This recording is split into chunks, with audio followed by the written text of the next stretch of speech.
Good afternoon, everybody. It is Tuesday. It is 3 o'clock. So it must be Zoom-I-Fication conversation time. We are back and we are still in January, which means we're still talking about resolutions, habits, how to set yourself up for success in this year. And today's topic is one that is near and dear to all of our hearts because the last couple of months, last couple of years have been hard on a lot of our pocketbooks.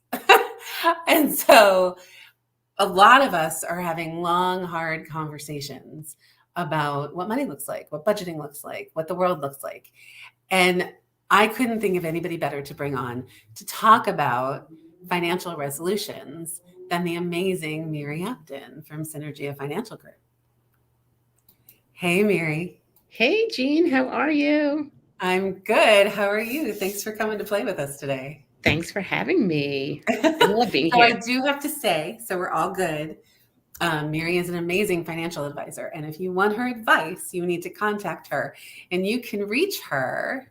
If I get really good at this, I will get there. You can reach her at synergiafinancialgroup.com. There's a contact link there. But what we're doing today is we're just talking ideas. So that's just so you know, work with Miri personally for the advice piece. But we're going to talk about some ideas and some strategies to kind of put you in the right headspace to start talking about what needs to happen. Why don't you? I know you've been on the conversations a lot. You come and play with me quite often, which is awesome. But why don't you tell the people that are watching, just in case they haven't seen you, a little bit about yourself? So, as Jean mentioned, I am an independent financial advisor. The disclosures are all on my website, and I know Jean's going to put them up in the comments. So we're covered from that standpoint. But really, for me, I love working with my clients, and I love seeing them come through the shell of not understanding to understanding and really having that backbone to make decisions, really based on their values and what they want versus what, they hear from other people or what they've seen on TV, keeping it all positive. Everyone's life is different. So my goal is to help my clients create what they want. So that's a little background of me. I'm in Ramsey, right down the road from Jean's studio. And I love what I do. I love helping my clients really see their future.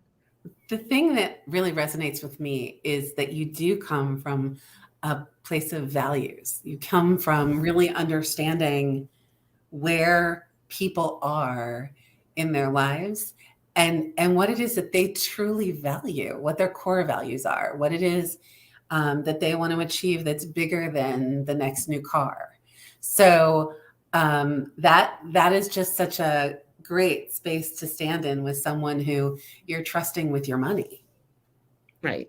It is. It is. So And it's a matter of everyone has their own money. And I tell people all the time, whether it's, a small amount, a large amount, it's all yours. So you want it. And that's my main goal and my main focus on my working with my clients. I love it. And your clients love it. I know. So I am so happy that you came to play with us because, like I started with, what we talked about in the beginning was we want to talk a little bit about those financial resolutions that everybody makes. And I think people on New Year's Eve with the glass in their hand, and for those of you who are watching us live, let us know if this is where your resolutions came from, champagne in your hand, and you're like, I'm going to make $1 million this year. Right? or I'm going to lose 50 pounds by February 1st. I'm not going to eat the whole month of January, but I'm going to start pigging out in February. And while I'm not eating, I'm going to take all that money and I'm going to put it somewhere that's going to make lots of money for me, right? We all have these grandiose ideas. So I know you have ideas about where people need to start. So can you share what the starting point probably needs to be? Sure. So I think before we even get into the starting point, let's put it out there. Most, over half of people's New Year's resolutions are health related, exercising more, eating more healthy, or even getting out of financial debt because that affects your health. And that's something, I can't do the fitness goals, but I can talk to you about the financial ones, which going into the first one, as much as it seems easy and straightforward, so many people are overwhelmed. And really the first thing to focus on is creating a budget. Literally, exactly. I know. It's that cringe of like, oh, gosh, I don't want to do it. It's too hard. I don't know how. Isn't it whatever my credit card will manage? Yeah, that would be nice. Do you have someone else that pays it? Because that would be like No. really nice. So if you're the one that has to pay your credit card bill at the end of the month, everything, just write it down. I'm a firm believer of keeping it simple. A simple spreadsheet on Excel where you're tracking what you're spending, but also what you're bringing in. Because let's face it, if you're working and you have income coming in, it's not all being spent, and take a look where it's being spent. Nothing set in stone. It's a matter of if you need to make adjustments or, listen, we're both business owners. We know there's certain months of the year that we have bills coming due, like our liability insurance. Well, it's a pretty hefty bill sometimes. And so, on a particular month that you might have more expenses versus income, but at least it Balances out. it balances out.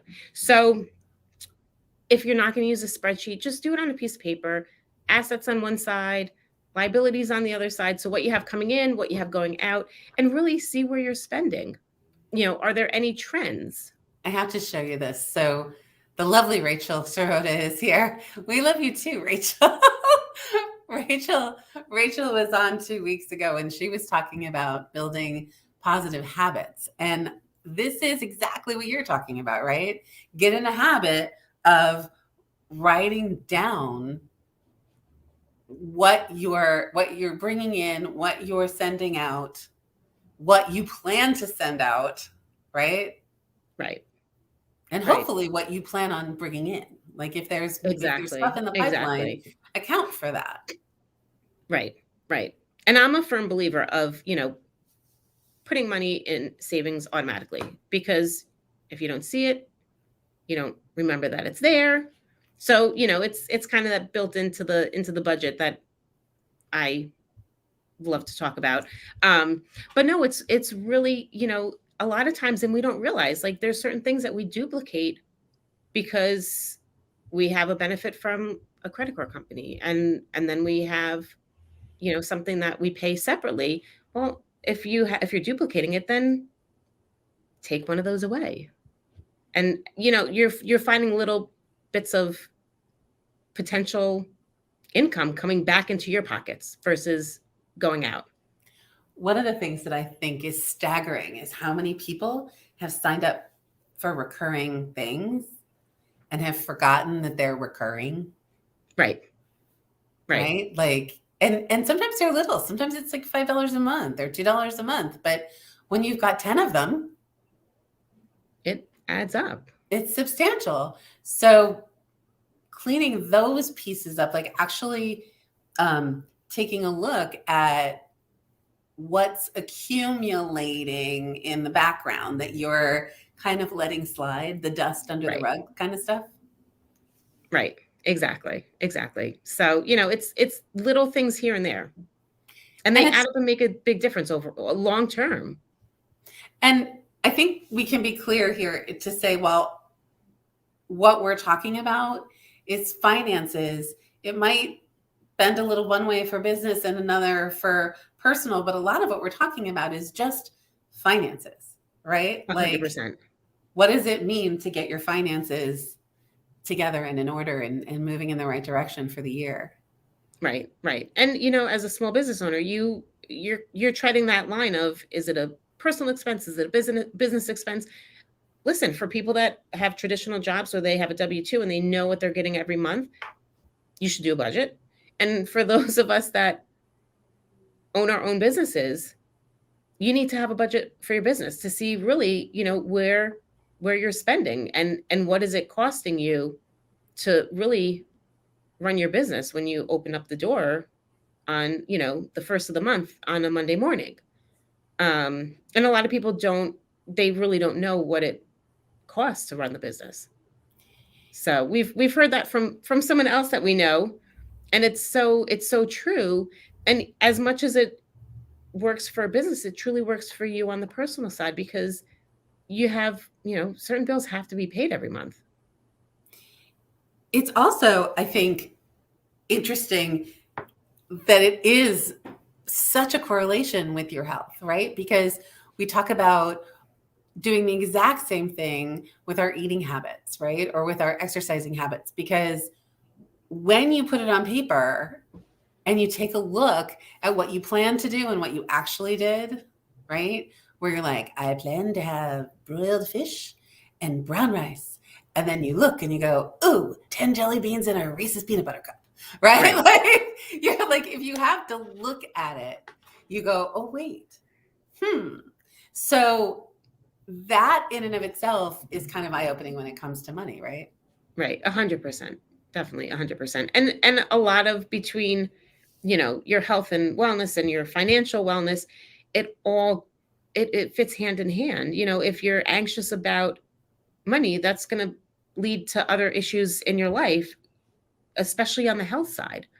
So, it's like having as little amount of anxiety is really the best way to live. I mean, look at kids.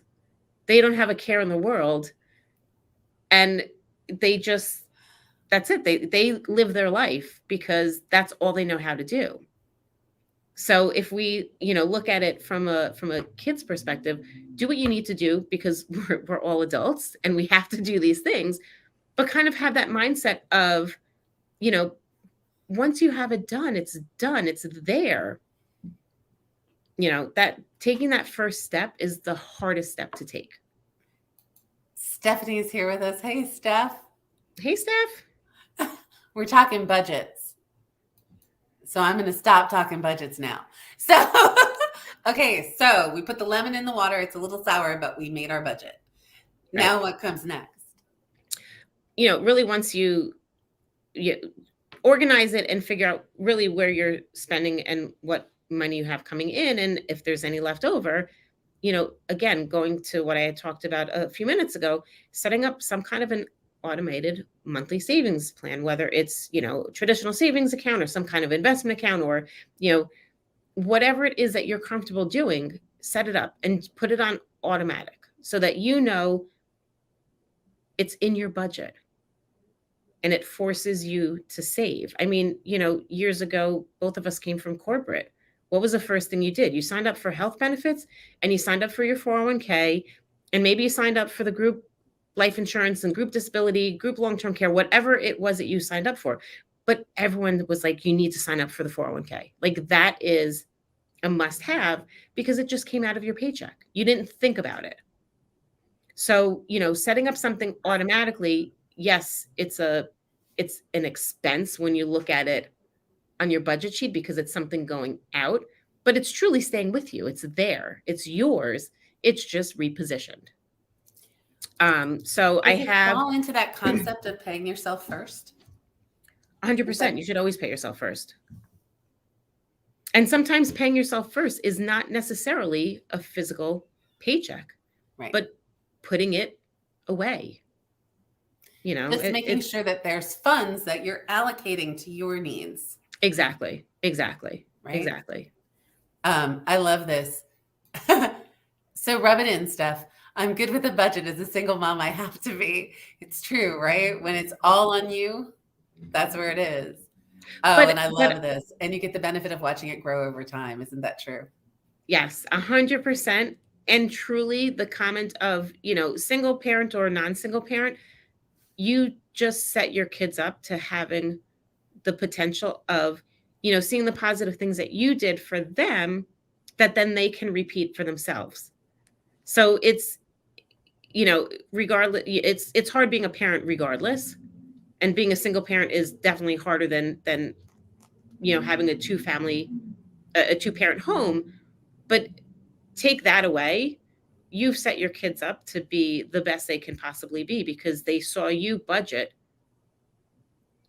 and it's, giving their generation and then your grandkids that same potential leg up. And listen, there's always the kids that their parents could teach them everything about budgeting and everything about managing money, and they're just horrible at managing money. And it's no reflection on the parents. It's just that's their personality. And that's a lot of what I do is helping people through with their personalities of how do they do things. So I do have an example, and this is where things are pretty eye-opening. So if you put $1,000 away every month for the next 10 years, and it has a 4% return, so very, very conservative, you could potentially have an average balance of $147,000. So, yes, $1,000 is a huge number, but again, take it down a couple notches, and it's something that you have that's yours. So, and talking about watching it grow, talking about that compounding interest, which I know in this environment, compounding interest is not necessarily a phrase that happens a lot because there's just not a lot of interest to be had out there. It just takes a much longer time, which is why you need to start. Yeah, start saving. Just start early as possible. Exactly. And it is true that what you tell your children isn't nearly as effective as what you show your children. 100%. 100%. So I apologize to my child. There's no need to apologize. No, I think that's the secret too, right? Is the understanding that not everything has to be had immediately, that making sure you can afford what is in front of you is really important. Right. I think a lot of us have lost that because we're so into binging everything and instant gratification, and it's just pour powder and water and it's your whole dinner. It's crazy. Right. I mean, listen, look at when we first started using the internet, it was dial-up. It took forever. God forbid someone picked up a phone line and you were kicked off, to now watching our kids going, but this isn't loading fast enough. This should have been loaded. And it's like, okay, let's, go back 25 years. And we didn't have it. It just wasn't there. So yeah. So I think now, so many people just want that instant gratification of, wave a magic wand and poof, it's here. Well, there's 2 questions from Steph, and I'm not sure that we can answer them now. And Steph, you weren't here. We talked a little bit about the fact that the financial advisor part of Miri really you need to talk to her directly with her disclosures and disclaimers and all that really great stuff. We're kind of talking in generalities, but I'll show her. So the question really is there a percentage of your income that you recommend people should save? I think whatever you're comfortable with, because some people, it's tight. And there's a lot of bills. There might not be a lot of income coming in, or there could be, things that have to be paid. So I think starting with something is better than nothing. For my clients that work where it's a traditional job, take advantage of your 401k. What does your company match? Because that's found money, and it's sometimes free money. So again, even if it's not saving outside of their retirement, it's savings. So I'm a firm believer, save however you can. Definitely if you're employed, maximize your employee benefits. And look, when $10 a week, it's like exercise, right? When you start exercising and you're out of breath after 10 minutes or 20 minutes or whatever it takes, if you keep doing that until, it feels good, you're not out of breath anymore, well, then you take up an extra 10 minutes. So if $10 a week feels good, if you get to the point where $10 a week isn't hurting, or you're not even thinking about it, then maybe you step up to $20 a week. Right. Exactly.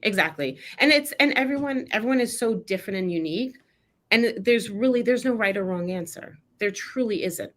Look at when we started working, what was minimum wage? Right. Yes, cost of living has increased over time, but like we started with something. So it's whether it's, having income coming in, having savings, and I love leveling up your habits. It's so true. And listen, you can't change everything overnight. It's a habit. It needs time. Do one little thing. Use coffee as an example. I don't tell people if I see that they're drinking, 25 cups of Starbucks a week. Okay, can you maybe get it down to 20? I'm not going to say go cold turkey, but that's a lot of money that someone's spending on coffee, and just pare back a little bit. And then when you're better, keep on paring it back. And then you know what? Maybe you start making coffee at home and you find that you enjoy it better. So you're just repositioning it. And you get to the point where there's a trade-off and what feels better. So if you're looking and you're saying, oh wait, I have money in the bank now and I'm making my own coffee. That wasn't painful. Right. Right? It's that trade-off. Again, we're back to like the health thing. Look, it's you don't want to give up starch or you don't want to like modify what you're eating. But then 2 months later, you're like, oh wait, my clothes don't fit. Right. Then it's like, oh, you know what? It's not so hard to modify it like I thought it was. Right? Right. Exactly. And it's those little baby steps. Yep. So then where do we go after that? So we've made the budget. We're starting to put stuff away. Now what? So this is a big thing. And this is something so many people don't want to do because it's overwhelming. They think that it costs too much. But the biggest thing is reviewing your will and all of your legal documents. I am not an attorney. I work with some amazing attorneys that this is what they do on a daily basis, but really reviewing what it is that you have. I mean, you could put all of your money in savings, but if you don't have your will set up and God forbid something happens to you, it's, could potentially be gone in an instant, or it's going to go to people that you don't want it to go to. So, again, it goes back to the budget. You're looking at it on paper. This is what I have. This is what's coming in. This is what's going out.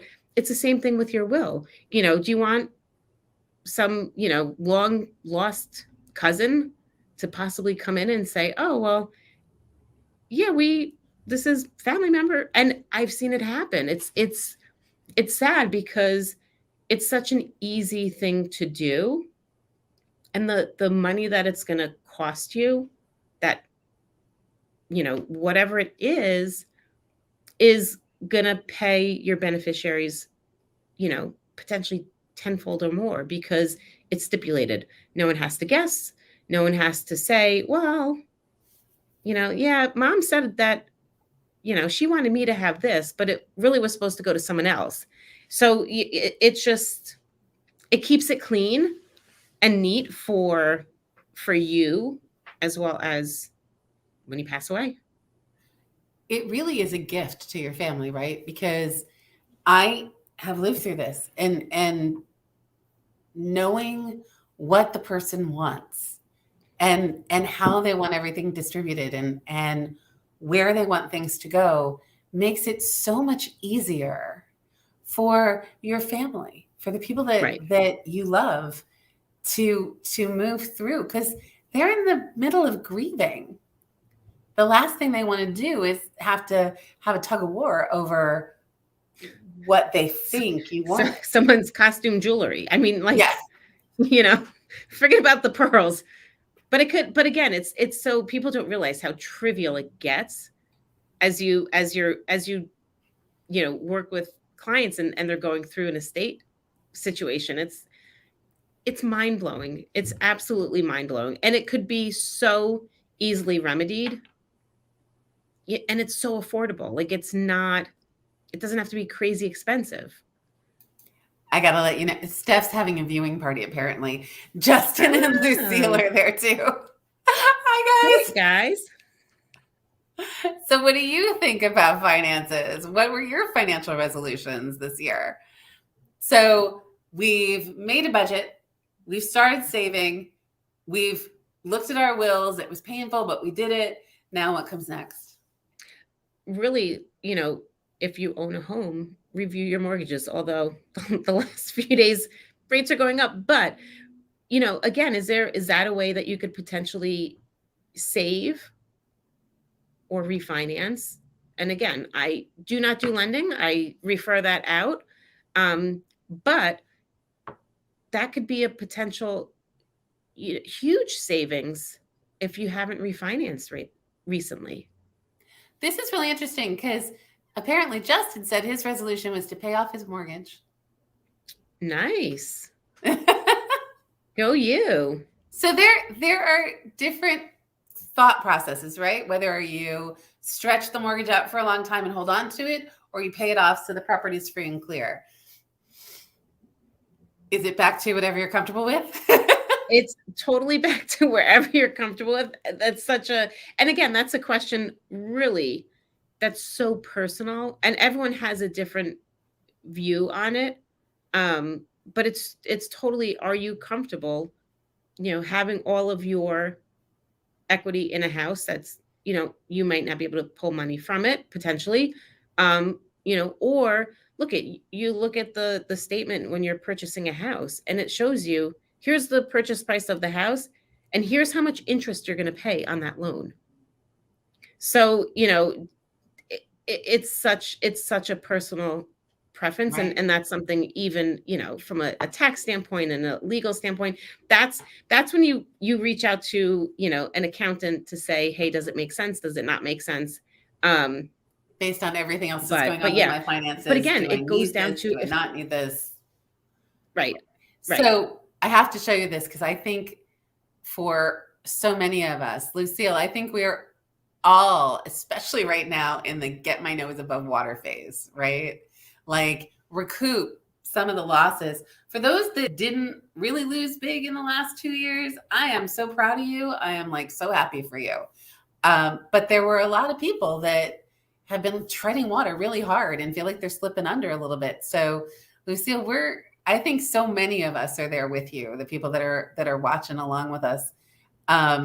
That's really normal. And that's really what these strategies really are for, right?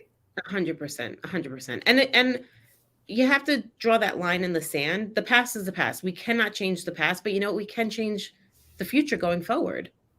And if it's one or two little steps that you take, to help get your nose above water, then you're going in the right direction.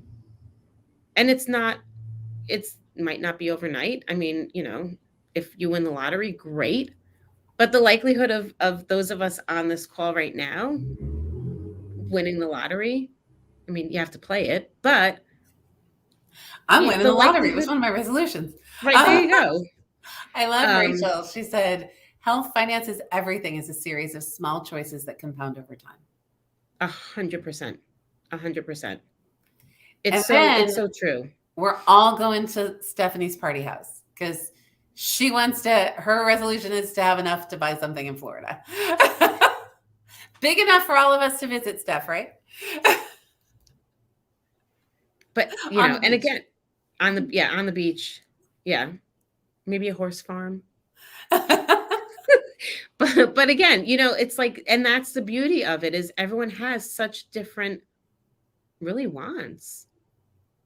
And look, we've seen a whole host of different wants and resolutions.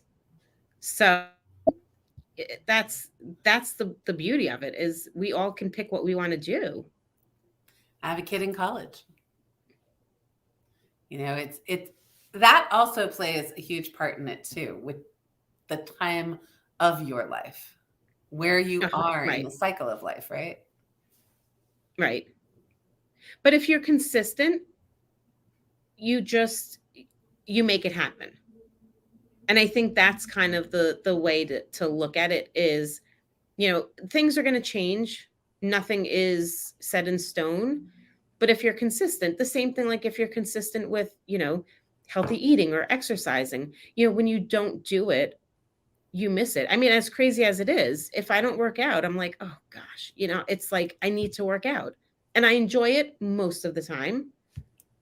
So it's keeping what you're doing and continuing it. I hear you. So that's 4. Is there any more in the list? So the one thing you should do is really review it with whoever your trusted advisor is. And I know people get nervous whether they're going to an accountant or an attorney or a financial advisor like myself.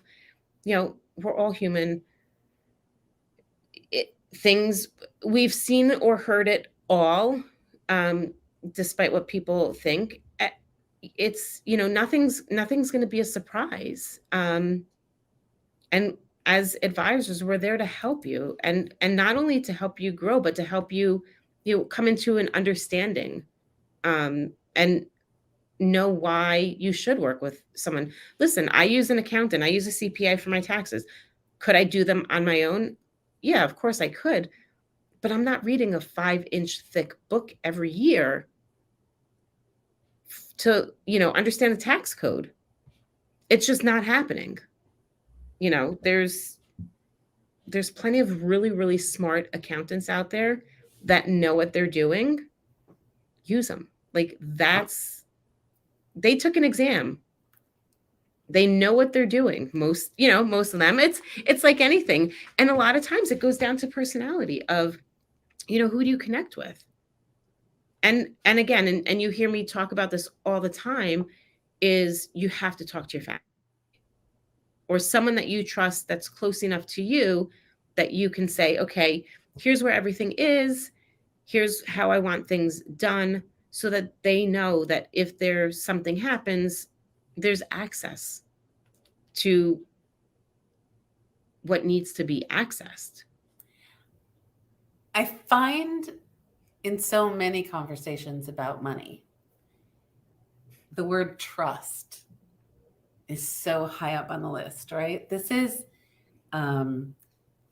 we work really hard to get it.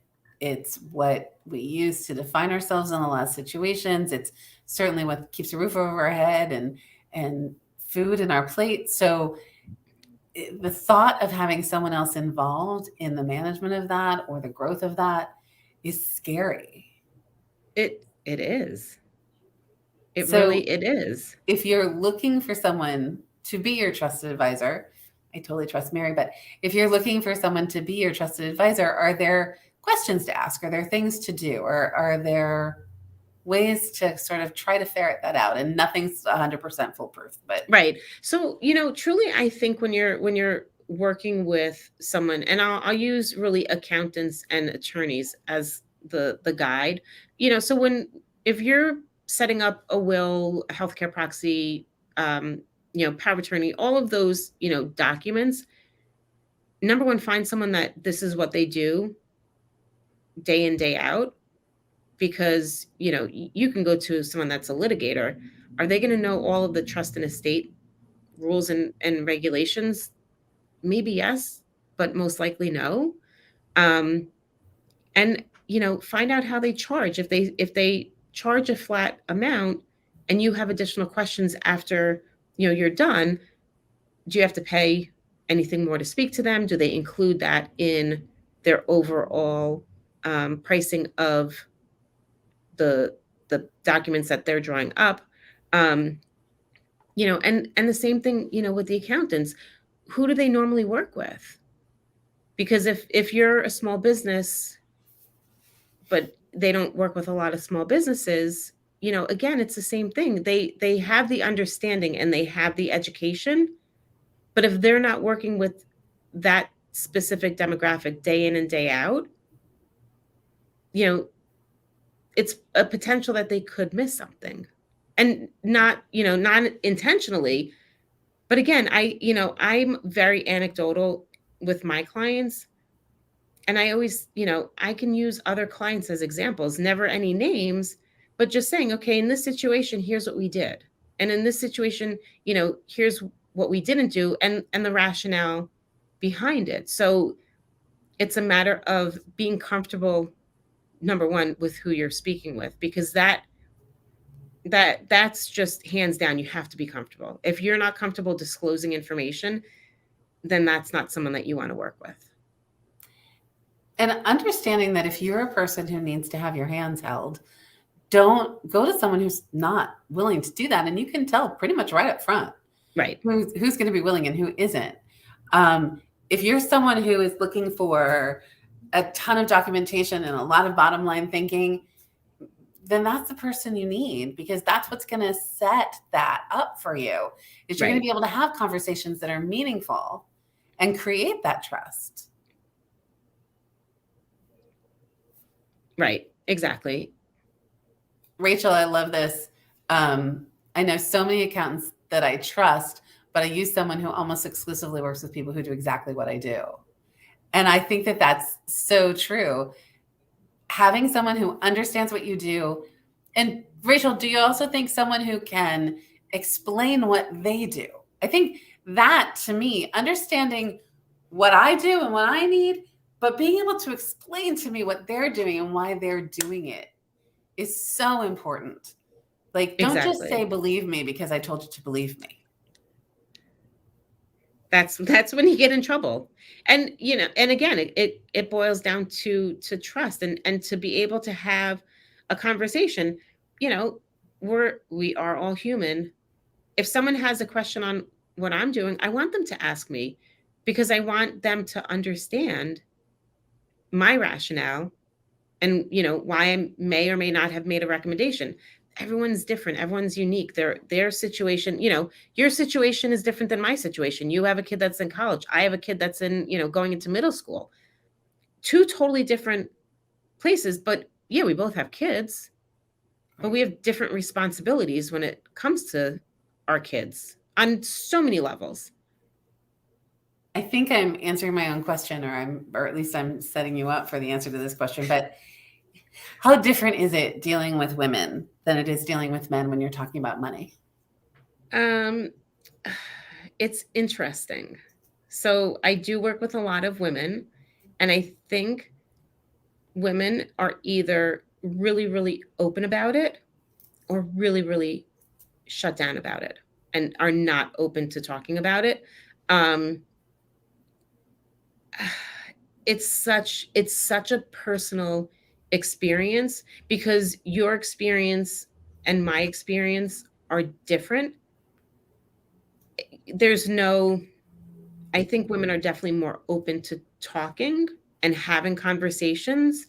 But it boils down to comfort. There's clients who I've literally only met on the phone, because geographically they,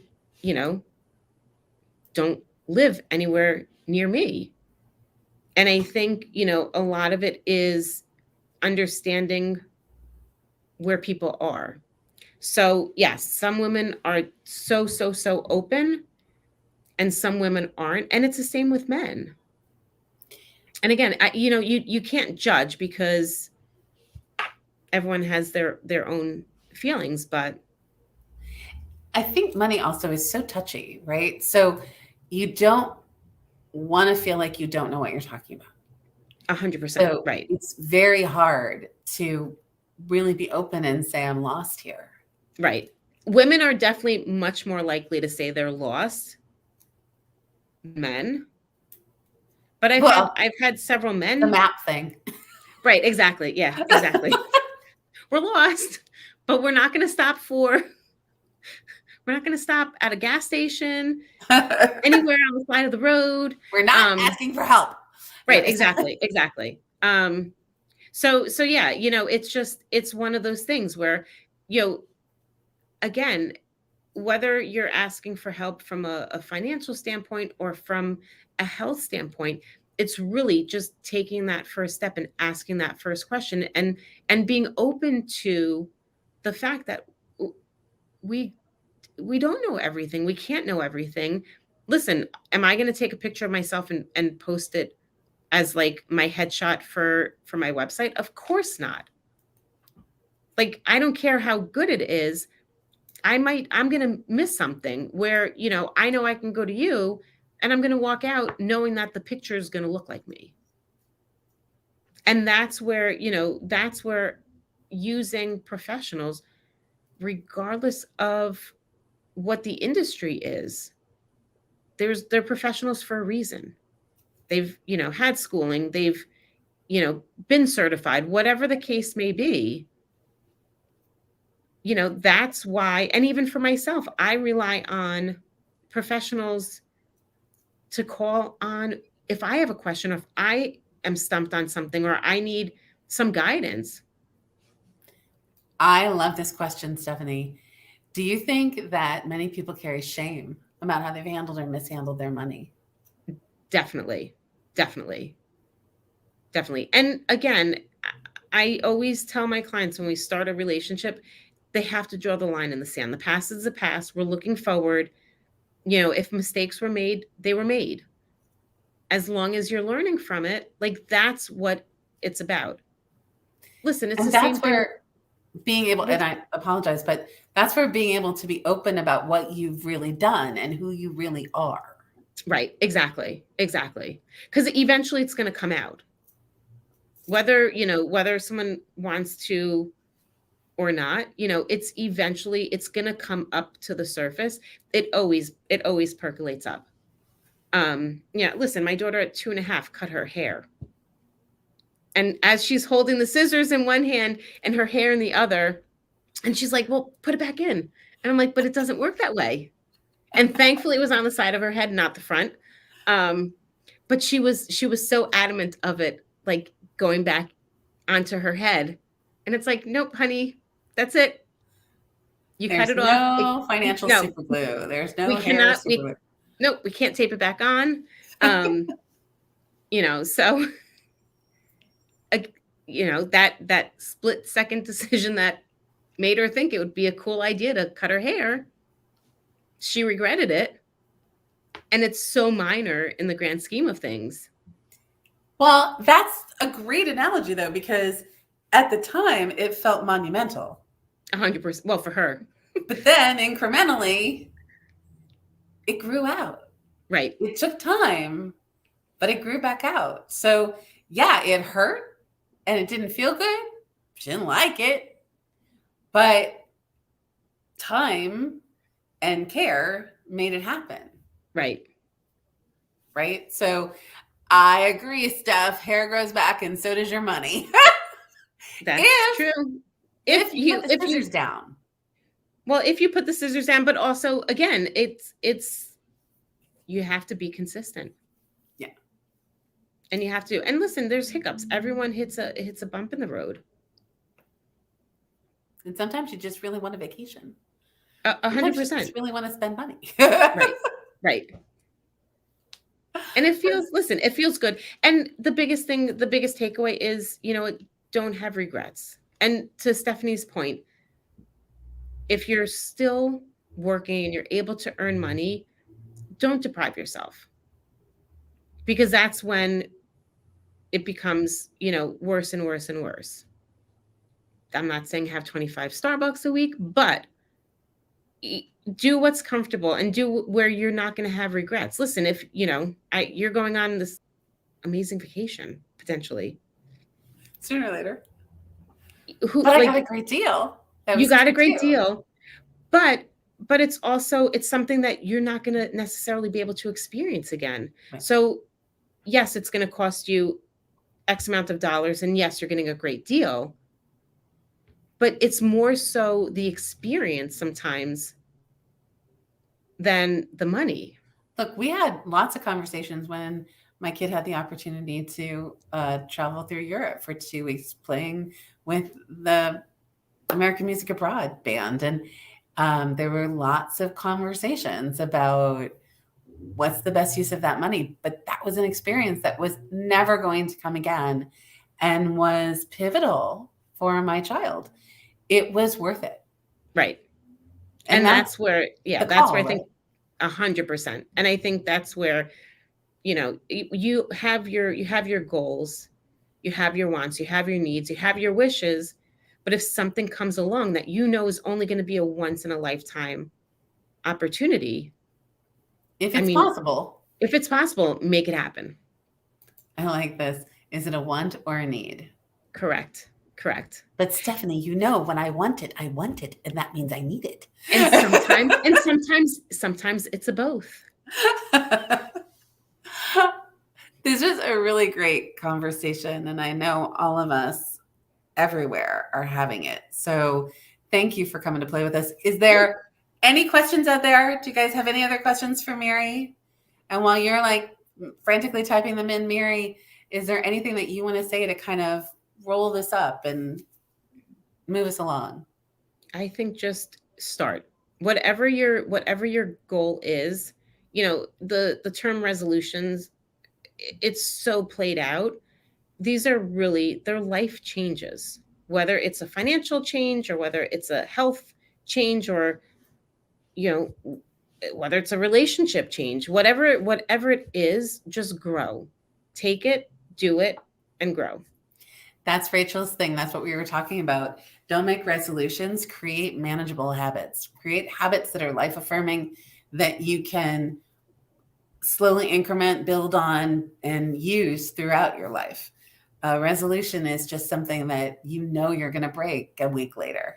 Right. So build a habit, build a life affirming habit. And this certainly is one of them, taking control of your finances and creating a world where you feel comfortable in that world. Right. Exactly. To everybody that has been on board with us, thank you so much. To everybody who watched us live, I'm so glad you're here. I love you. And to everybody who's been watching us on the replay, because I know you're out there in your jammies with your glass of wine, because you tell me you are. I'm so happy you're here too. And if you're watching on the replay and you want to put in comments, please do. We'll get back to you, I promise. But Miri, thank you. We love you too, Steph. Here, I'll show you. She loves us. Thanks, Steph. We are so happy you guys were here with us. Miri, I'm so grateful that you came to play again. Thank you. Thank you for having me. This was amazing. You are so welcome. You're one of my favorite people. Oh, thanks. So Don't tell check Steph. Miri out. She can be found. I think I showed you this before, but I'm going to do it again.